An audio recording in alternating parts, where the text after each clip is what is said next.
mata rakina wenol fata kesajise duato egatu lupunko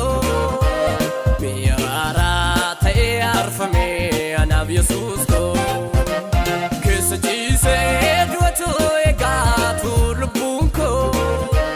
polara tae arfame anav Jesus ko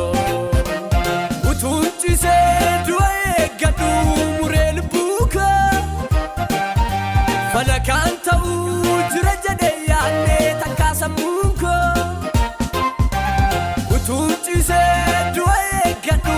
murel buka falakanta ujrajade yaane takasamunko abate olitarara mitarara arkaku kabena olje dua kan barabara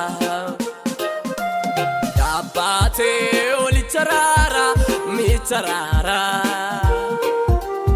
arkaku kabena olje dua